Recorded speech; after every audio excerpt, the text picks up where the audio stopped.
webinar. What we're going to go do today is that we're going to talk about the Travis Barker accident back in 2008, his recent statement, which came out about a week ago, about how he was canceling his tour with Blink-182, and it was due to fear of flying, which became apparent to him subsequent to surviving a fatal crash back in 2008, a crash that killed 4 out of the 6 people on board. Now, as we said before, this is the seminar about Travis Barker, Blink-182, and Fear of Flying. For those of you who are not big rock fans of Blink-182, they're a rock and roll band that's quite popular. I don't have any of their CDs, and I couldn't recognize any of their songs if it jumped up and bit me on the backside. But trust me, they're well known, very popular. In fact, Travis Barker was part of a special guest appearance on the Grammys last week where he was playing drums behind LL Cool J. Travis Barker, as many of you know, is a drummer for the group Blink 182. Back in 2008, when he was in a plane crash, he was actually separated from the group at that time, and he was touring, doing a variety of concerts with, among other people, DJ AM, Adam Goldstein. The accident involving Travis Barker was back in September 2008, on 19 September 2008, in Charleston, South Carolina. There were a total of 6 people on board. 2 passengers were killed. These were people who were supporting the concert that Travis Barker was at.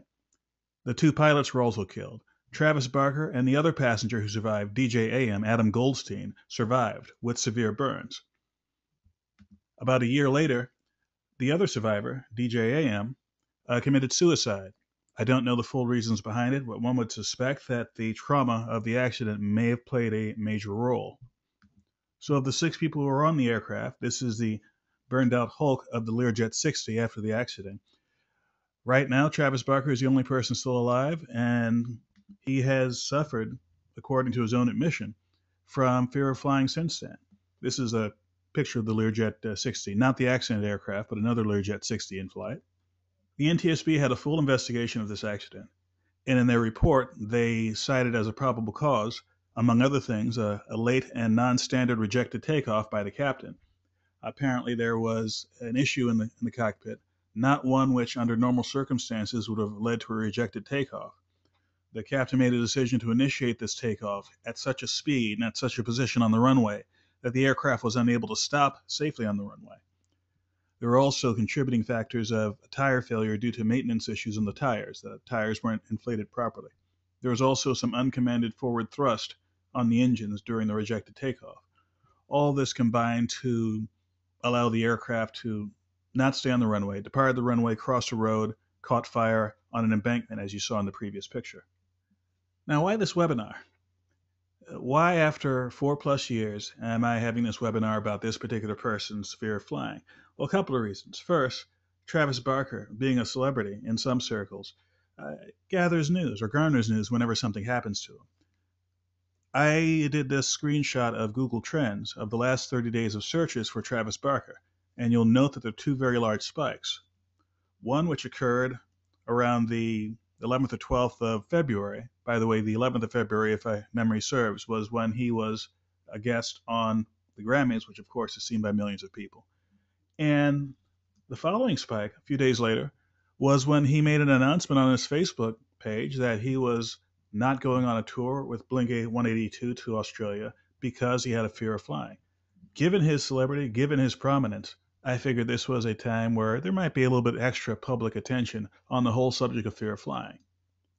And as I stated earlier, there were 2 events which led to the searches on Google. Again, he was appearing on the Grammys with LL Cool J, and he had a Facebook announcement. He has a Facebook with thousands of followers. And of course, when something like that happens, given that he's a prominent person in the music business, this generated a lot of advertising well beyond, a lot of media coverage well beyond Facebook.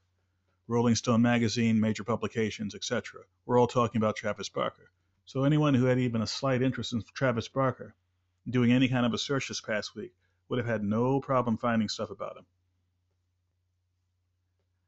I'd like to move away from Travis Barker to the general subject of fear of flying. And fear of flying, as everyone knows, is an aversion to being on an aircraft as a passenger, or for that matter, as a crew member. It's a form of anxiety and can lead to a lot of things such as panic attacks. and other behaviors by passengers which are less than ideal inside of a crowded aircraft. And it's often based on emotions and not on risk. Emotions in the sense of it's people's perception of fear, perception of risk. Panic, the result of panic, can be a variety of physical effects. But again, it's the deep seated nature of fear of flying. It could be something that has absolutely nothing to do with the risk. As I'll show you later on, the risk of flying is relatively low. As everyone who follows aviation knows, it's been reducing decade by decade. And it's often compared to other forms of travel as being far, far safer with respect to the likelihood of one being injured or killed in a crash. However, the probabilistic modeling of safety, the actual statistics of safety, doesn't often square with people's gut level emotional reactions to sitting in an airplane and traveling thousands of miles with someone else in control, at least for a short period of time, their lives and their destinies.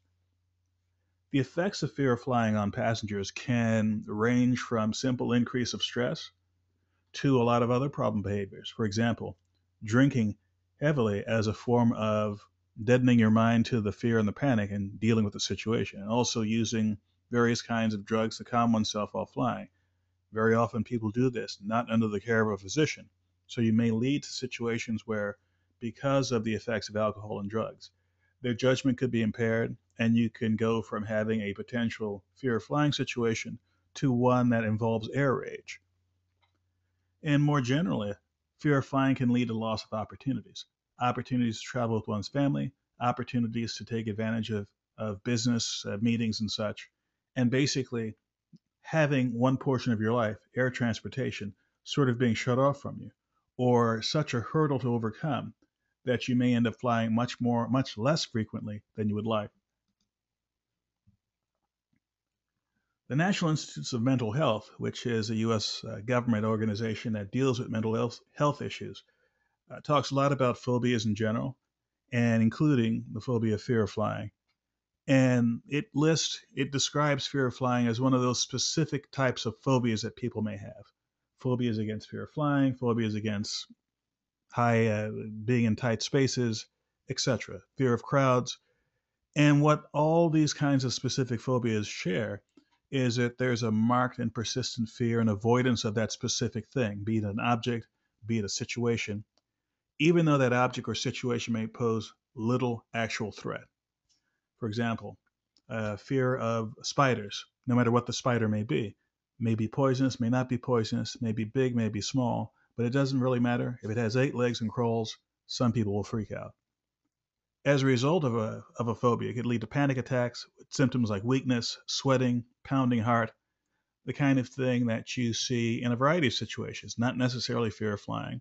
It could be a life and death situation. It could be any number of things where these things are manifesting themselves in sweating, eyes getting all focused, unfocused, that sort of thing. And like many specific phobias, fear of flying responds well to targeted psychotherapy and other psychological treatments. Fear of flying can often be a symptom of something that has nothing to do with flying.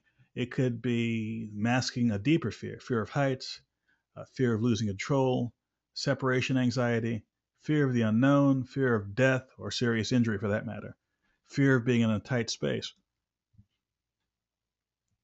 Now, the reasons for not overcoming a fear of flying range all over the map.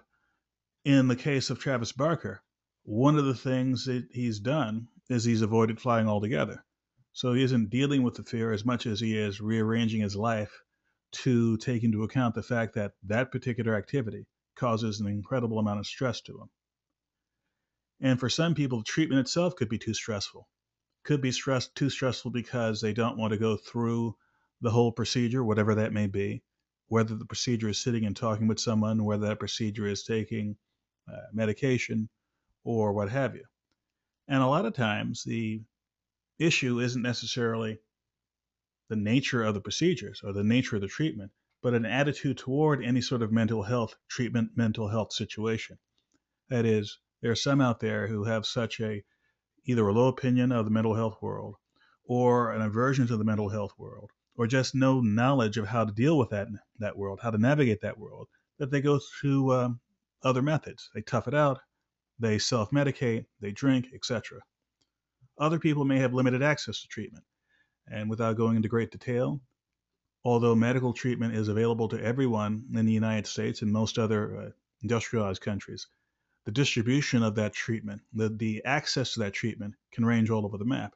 Basically, if you're in the lower socioeconomic realms where there's not a lot of spare money, not a lot of spare time, may not have access to things like medical insurance and such, it may be available rather, but it's not very accessible because you're not hooked into a network of some type, for example, medical insurance through your company, where references that'll get you to that kind of treatment are easy to get. Or it could be the cost is prohibitive.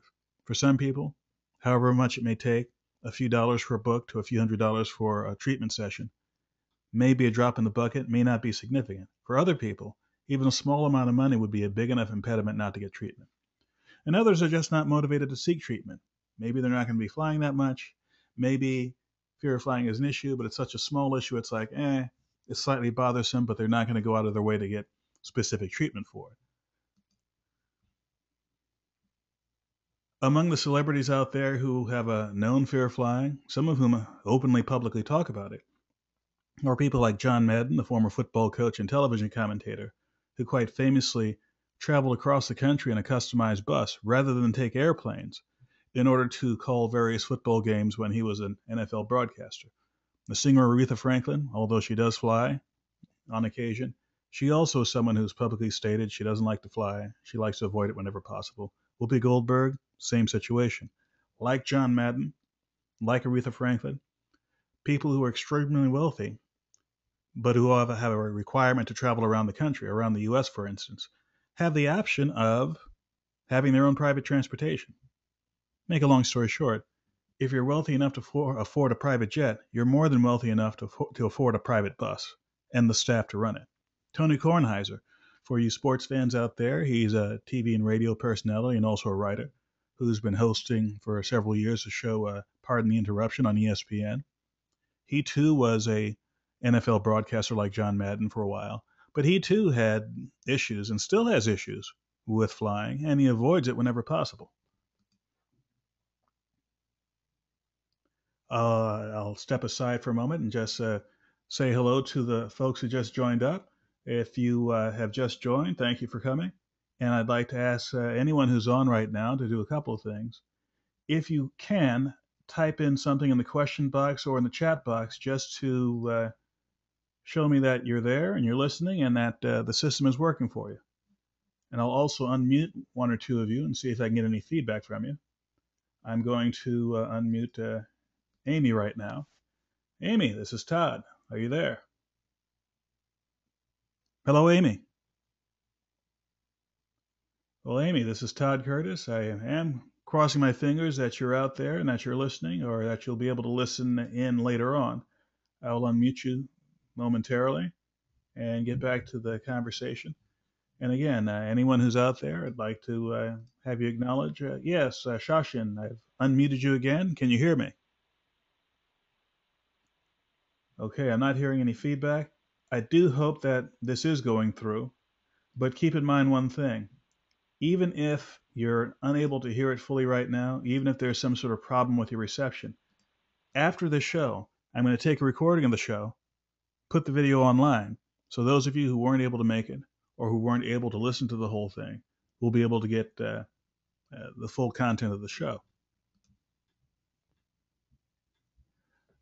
Now, airsafe.com, as many of you know, has been around since 1996. We cover many areas of aviation safety and aviation security. And one of the side issues, actually not a side issue, one of the core things about airsafe.com is that we exist to serve the public. We exist to provide the public with information they find interesting and useful when it comes to aviation safety. Now, the philosophy we have at airsafe.com is give the people what they want and just a little bit of what I think they need. And one of the things that's been very clear from the beginning is that people want to have information about high-profile aviation events, things that kill a lot of people, unfortunately, very popular. Hijacking, sabotage events, politically motivated aviation security events is another. And crashes involving celebrity is another area which has been very popular. And by the way, I must add that since airsafe.com came into existence, we've had many celebrities profiled on our celebrity plane crash section. None of them have ever been in a large commercial jet airliner. They've always been in private aircraft or things other than an airliner aircraft. Among the people who've been featured, Travis Barker, Senator Barack Obama, little known fact, when he was a senator running for president back in 2008, he was in a chartered aircraft. This is before he was president, so he wasn't in a military aircraft, an Air Force One type aircraft. He was in a chartered aircraft landing at Chicago, and the wingtip of his aircraft clipped the wingtip of another aircraft. Didn't get a whole lot of airplay, but it just goes to show you that even someone as important as he was at that time, in the middle of a presidential campaign, is exposed to the same kinds of risks the average passenger gets exposed to when they fly. Corey Lytle, who was a pitcher for the New York Yankees, crashed into a building in New York City. Tony La Russa, who was a former Major League manager and World Series winner, was in an accident. He wasn't injured. The singer Aaliyah, about 10 or 12 years ago, down in the Bahamas, they were on an overloaded aircraft, crashed during takeoff. Patrick Swayze, who tragically died of cancer, but some years before had been involved in a situation where he had to do a forced landing of his private aircraft. Payne Stewart, the golfer who was killed back in 1999 when his chartered aircraft had pressurization problems. The singer John Denver killed himself in an aircraft he was piloting. JFK Jr., who crashed off the Massachusetts coast, as many of you remember, and Harrison Ford, who's actually been in more than one aircraft accident. Harrison Ford is a very avid pilot, both fixed wing and helicopters, and he obviously survived his affairs. Part of the general fear of flying, not the debilitating kind that keeps people off airplanes as much as the general concerns the general public has, or rather, let me rephrase that. The fears the average person has about flying isn't based on just airliner crashes. It's based on the whole range of crashes which comes to people's attention. Now, for obvious reasons, events involving celebrities tend to come to people's attention. All the examples I just gave you, none of them had to do with a large airliner. Yet, plane crash, celebrity, in the news, that sticks in people's minds. Part 121, by the way, there are several levels of flying in the United States with respect to what level of oversight and requirements the Federal Aviation Administration requires.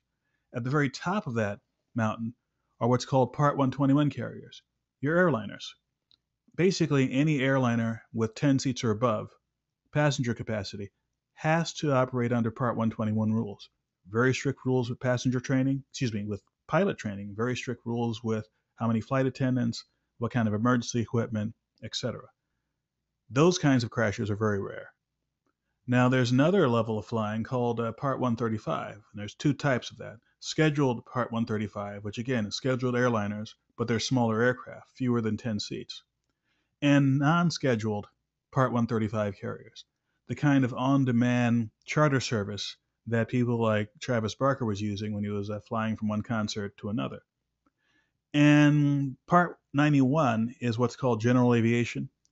It could be almost any kind of aircraft, and it's flown, or the requirements for pilots are much, much, much lower than for Part 125. Part 135 or Part 121. Personally, I am qualified to fly a small single-engine airplane operating under Part 91 regulations.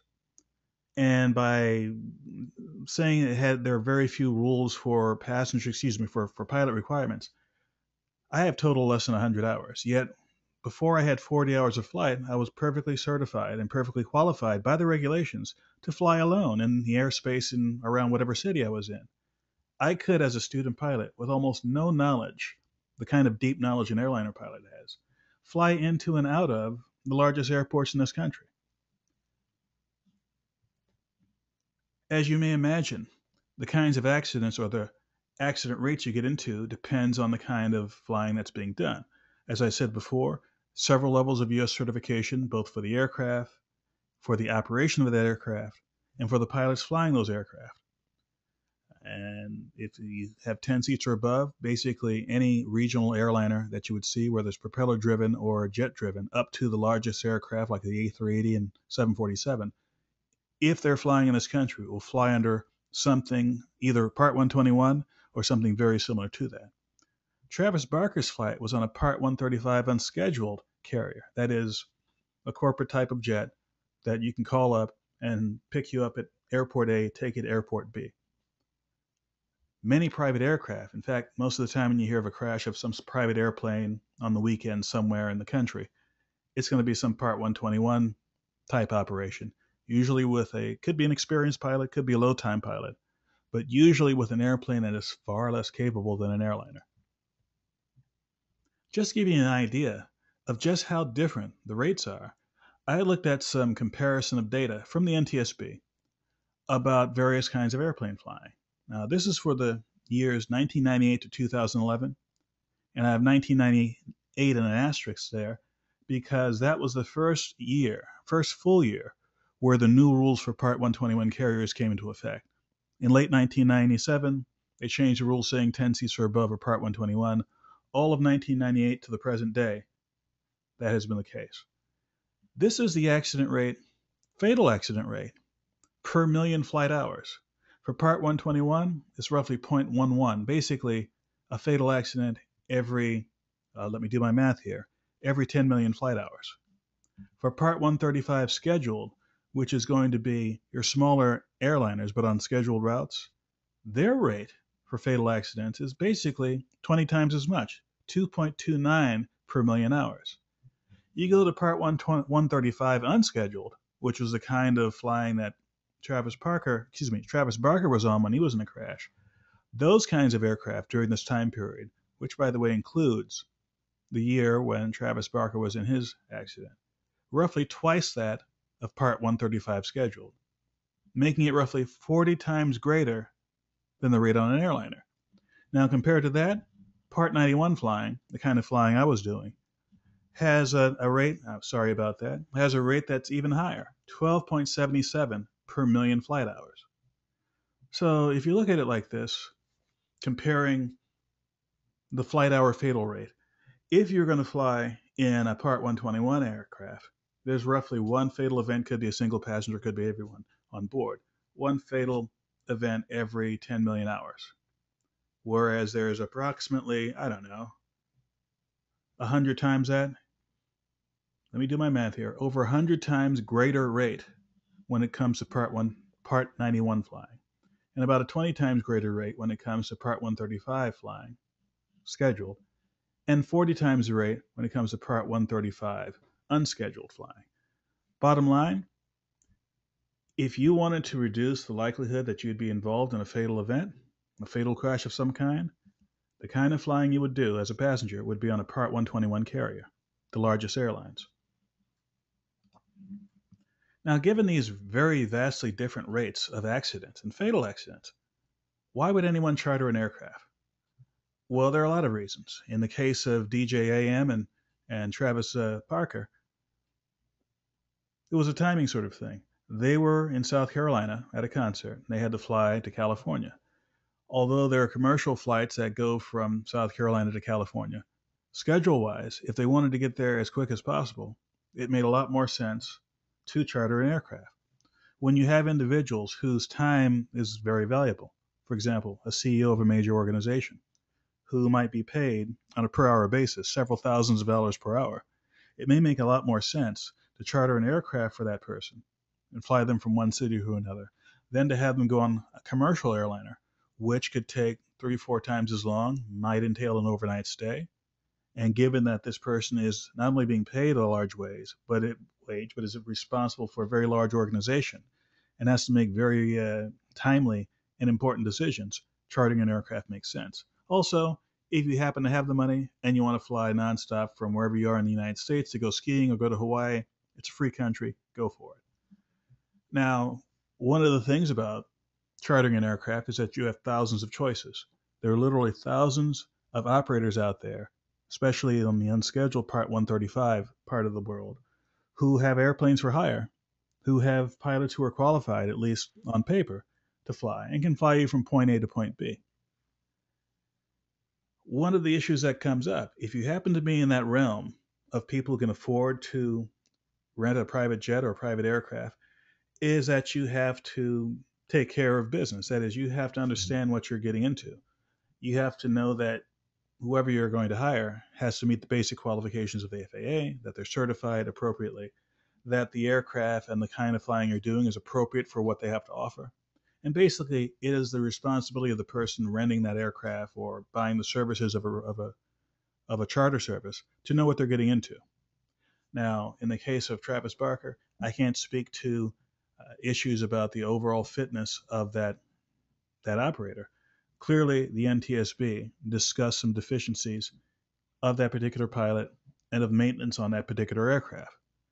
Doesn't mean this was something that was happening with every aircraft flight of that charter operator. Doesn't mean that every pilot at that level of flying would have those kinds of difficulties. But I will say this, even at the highest level of flying, when there's an accident, it's typically due to several causes, not just one.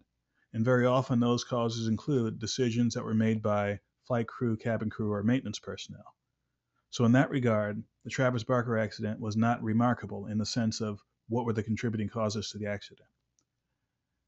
But my general point when it comes to these kinds of aircraft is that certain kinds of flying entail certain kinds of risk. Chartering an aircraft or flying a private aircraft entails a lot more measurable historical risk than flying on a large airliner. Now, getting back to the whole issue of fear of flying and dealing with fear of flying, airsafe.com has been in partnership with the SOAR Fear of Flying program run by Captain Tom Bunn for quite some time. And for those of you who have been to some of our previous webinars, you know that we've discussed things with him as well. And talking with him briefly about the Travis Barker event and how that relates to what passengers should do about it, or especially those who are concerned with fear of flying, he had several very interesting points to make. That is, when it comes to these kinds of celebrity accidents that I profiled earlier, including Travis Barker, they're not a fair comparison to most flying. As I stated before, the rate of accidents, of fatal accidents on unscheduled Part 135 operators, the kind Travis Barker was using, far higher than on an airliner.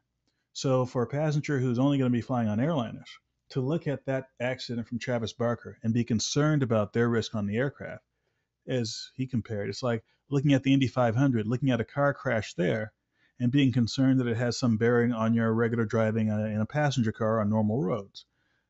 Yes, they're both car crashes, but they're under completely different operating rules, completely different reasons why people are doing the driving, and a completely different level of acceptable risk. The risk of getting into an accident in the Indy 500 is extremely high versus driving to the corner grocery store.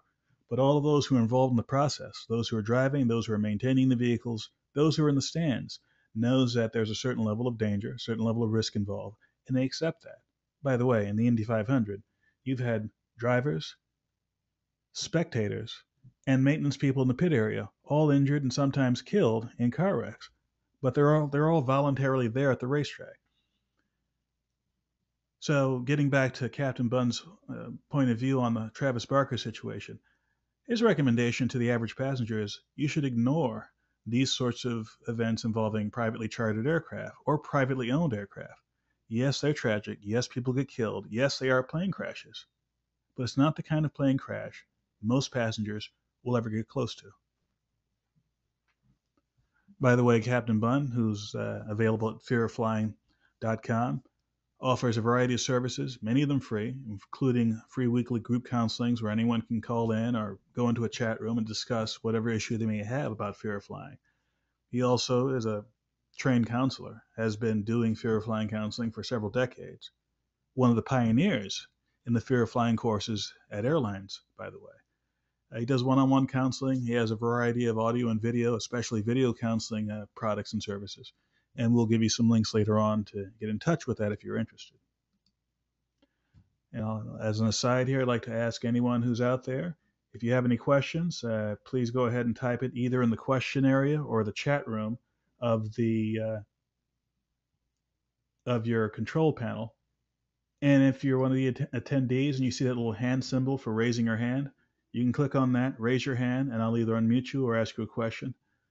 But getting back to the fear of flying information, if you go to fear.airsafe.com, we got links to all the information we just talked about, especially to the SOAR Fear of Flying program.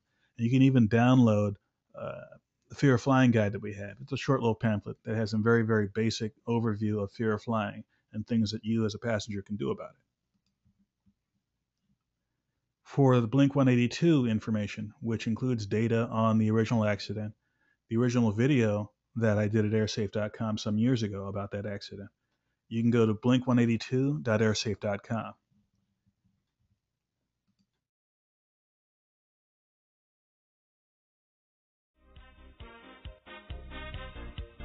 Welcome to the conversation at airsafe.com with your host, Dr. Todd Curtis.